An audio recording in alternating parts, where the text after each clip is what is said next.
முதல் சுற்றுல நீங்க கம்யூனிஸ்டுகளுக்கு சிபிஐ சிபிஎம்மிற்கு குறைவான தொகுதிகள் வழங்கப்பட்டது,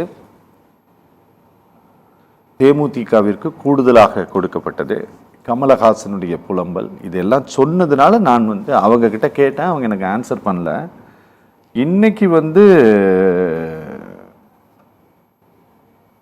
புரட்சி பாரதம் அதிருப்தி தெரிவித்திருக்கிறது.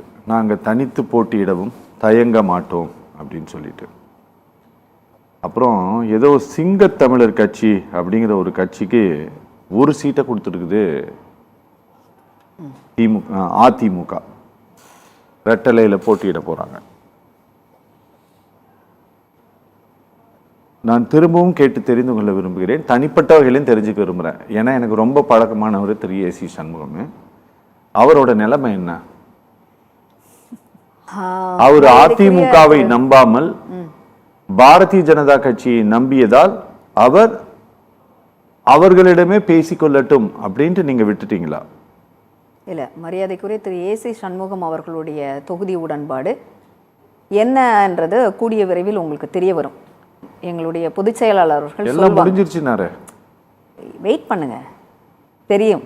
சரிங்களா? இவ்வளோ தூரம் மாறி மாறி கேட்குறீங்க. திரு வேல்முருகன் வெளியே போயிட்டாரு, அவரை பத்தி கேட்டீங்களா? அவர் சொல்லிட்டு தானே மேடம் போனாரு. இருக்கட்டும் சார், அதாவது இவங்க கட்சியில் இருந்தவர் தானே, கூட்டணியில் இருந்த ஒருத்தர் தானே. அவர் அவரை புறக்கணிச்சிருச்சு திமுக. அதுக்கு உங்ககிட்ட என்ன கருத்து இருக்கு? அவரு எங்களுக்கு கம்மியா கொடுக்குறாங்க நான் போறேன்ட்டு போயிட்டாரு மேடம். அப்படி யாருமே இங்க சொல்லலையே. அப்படி ஏதாவது இருக்கும், ஏதாவது பிரச்சனைகள் இருக்கலாம், என்ன வேணா இருக்கும். தொகுதி உடன்பாடு, அதாவது திமுகவும் திமுகவை சார்ந்த கூட்டணிகளும் பேச்சுவார்த்தை நடத்தினா, இல்ல திமுக ஒரு டிசிஷன் மேக்கிங் எடுத்தா, அதாவது ரொம்ப குறிப்பா சொல்லணும்னா முடிச்சிட்டேன்னு சொன்னாருன்னு சொல்லிட்டு பெருமையா பேசுனீங்கல்ல. ஸோ அப்படி முடிச்சுட்டா, திமுகவில் முடிச்சுட்டா அதை பெருமையா பேசுறீங்க. அது ஒரு அரசியல் சாணக்கியத்துவமாக பார்க்கப்படுகிறது, ஆளுமையாக பார்க்கப்படுகிறது. அதிமுக இந்த கூட்டணியில ஏதாவதுன்னா ஏன் அதை ஒரு டிபேட் பண்ணக்கூடிய ஒரு பேசு பொருளா கொண்டு போறீங்கன்னு எனக்கு புரியல. அடுத்தது மேடம் இந்த ஃபுட்போர்ட் அடிக்கிறதெல்லாம் சொன்னாங்க. நிறைய பேர் இருக்கிறாங்க எங்க கட்சியில, நிரம்பி வழியுது. மேடம், ஃபுட்போர்ட் அடிக்கிறது எவ்வளவு பெரிய ஆபத்து, அது கரெக்டா இருக்குமா, அந்த பிரயாணம் சரியா இருக்குமா, பயணம் நல்லா இருக்குமா, அது இல்லைன்றது தானே உங்க தொகுதி உடன்பாடுகள்ல நம்ம பார்த்துட்டே இருக்கிறோம்.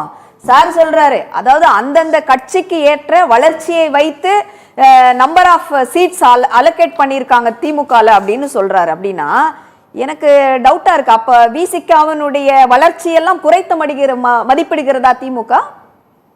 அப்ப அவர்களுடைய வளர்ச்சி குறைந்து விட்டதா, அல்லது இந்த கூட்டணியில் திமுகவோடு இணைந்து விட்டதால் இந்த கட்சிகளுடைய வளர்ச்சி எல்லாம் குறைந்து போய் காணாமல் போய் கொண்டிருக்கிறார்களா அப்படின்ற கேள்வியும் இருக்கிறது இல்ல? அப்படியே இருக்குல்ல.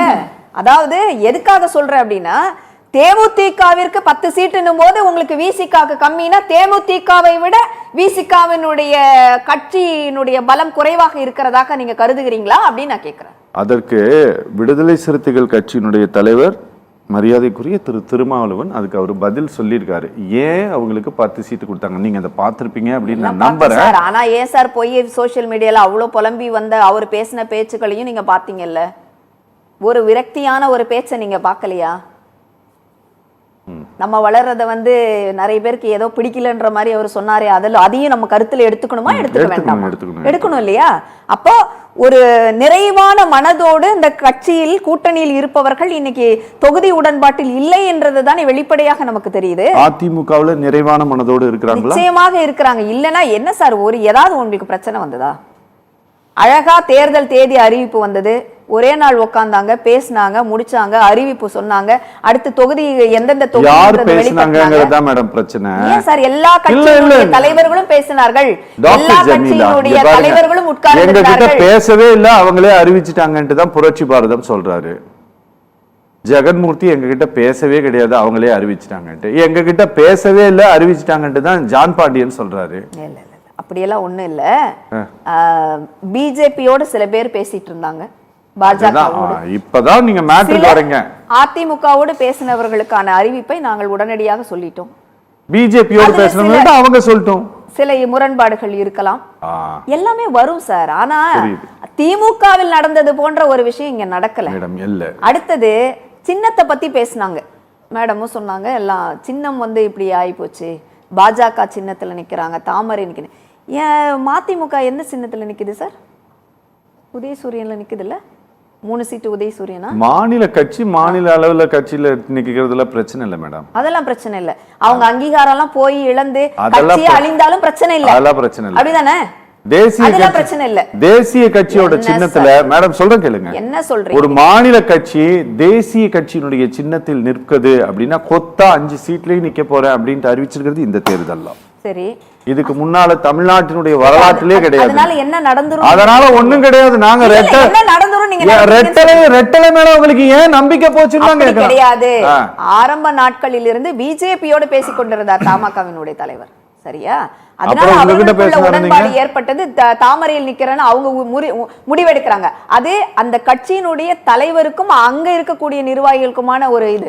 அதுல நம்ம போய் இன்டர்ஃபியர் ஆகி நீ ஏன் நிக்கிறேன்னு கேட்க முடியாது. இன்னைக்கு அதே தான் திரும்பவும் சொல்ல போறேன் நானு. எத்தனையோ பேருக்கு வந்து உங்களால சீட் கொடுக்க முடியல திமுகல. கமல்ஹாசன் அவர்கள் வந்து தேர்தலே இல்ல. அது அவர் எடுக்கிறார் முடிவு. நான் தமிழ்நாட்டுக்கு நல்லது பண்றேன், என் தொண்டர்களுக்கு நல்லது பண்றேன்ற மாதிரி ஏதோ சொல்லிட்டு அவர் வெளியில போயிட்டாரு. அப்ப அவரவருக்கு ஒரு முடிவு இருக்கும்போது தலைவர்கள் எடுக்கக்கூடிய முடிவு அதுல எல்லாம் நம்ம போய் நீங்க அப்படி பண்ணீங்க நீங்க எப்படி பண்ணீங்க நம்ம கேட்க முடியாது. Okay okay okay